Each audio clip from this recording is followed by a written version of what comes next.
Hörmətli professor, bugün gənc şairə Nəsibə İsrafilovanın yaradıcılıq gecəsinə toplaşmışıq.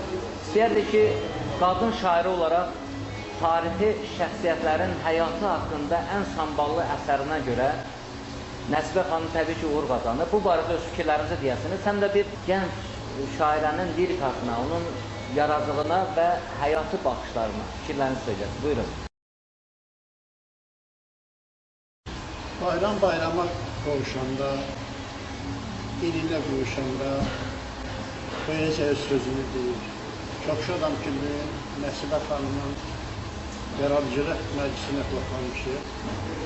Onun yaradıcılığı, onun poeziyası, onun şeiri, ədəbiyyata xas olan iki prinsip əsasına qurulubdur.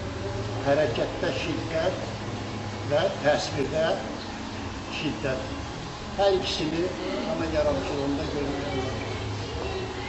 Onun əsərləri içərisində məni valeh edən qəhrəman Abbasqulu Şadlınsk haqqında yazılarıdır. El aləm bilir ki, Azərbaycan mühitində ümumiyyətlə bizim qəhrəmanlarımız bəzən səhnə qəhrəman olur, bəzən bədii təfəkkürdən yaranmış qəhrəman olur. Lakin Abbasqulu onunla fərqlənirdi ki, Abbasqulu həm qarşıda qoyduğu məqsədə nail oldu, həm də özü həlak olmadı, öz məqsədini qəhrəmanlıqla yerinə yetirdi.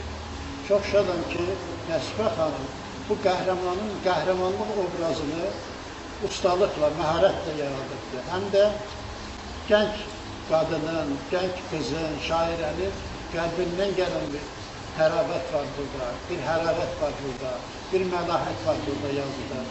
Təsəvvür edin, bir tərəfdən qəhrəmanlıq haqqında söhbət edir, o bir tərəfdən sevgi haqqında, məhəbbət haqqında, lirik haqqında söhbət edir. Bu çox güclüdür, hamımızı sevindirir. Onun buraxdığı jurnalı alqışlayıram, çox gözəldir. Çünki orada rəngləri çox gözəl seçirlər. Adətən rəngi rəngdən seçmək çox çətin şeydir. Lakin burada məharət ondan ibarətdir ki, rəng rəngdən seçilir, rəngə qarışmır. İkinci bir tərəfdən onun həm şeirləri, həm də nəsri.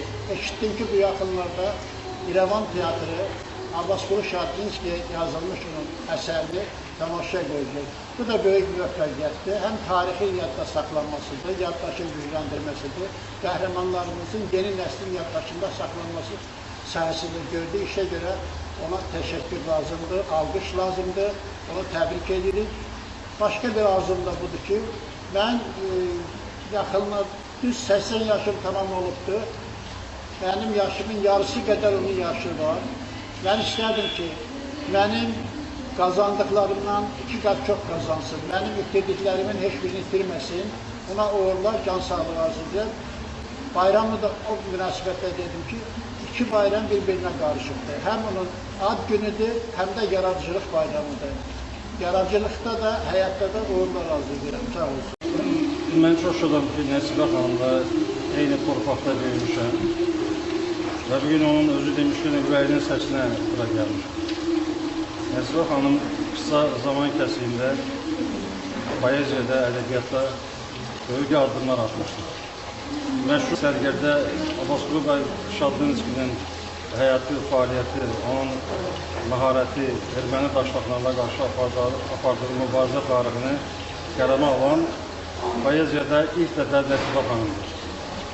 Əlbəttə, nəsrdə onun qələmini sınayanlar çox olur. Dərman Kərimzadə, Teymur Əhmədov başqaları. Lakin poeziyada onun haqqında söz deyən yeganə Nəsibə xanımdır. Mən deyərdim ki, özdə kəsərli söz deyən. Çünki Nəsibə xanım əsəri xudətmiş qələm kimi hiss olunur. Müqayisə apardıqda onun sözü daha kəsərli, daha önəmli və daha diqqətlidir.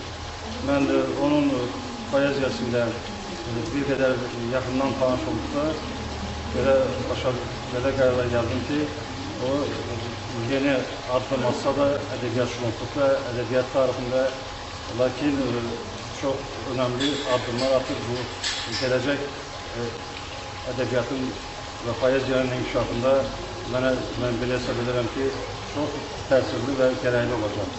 O ki, qaldı onun lirikasına, lirikası onun son derece səmimi, aharlı, və qəlbə yatan dil qadı, hətta o, mən əmin edirəm ki, oxucuları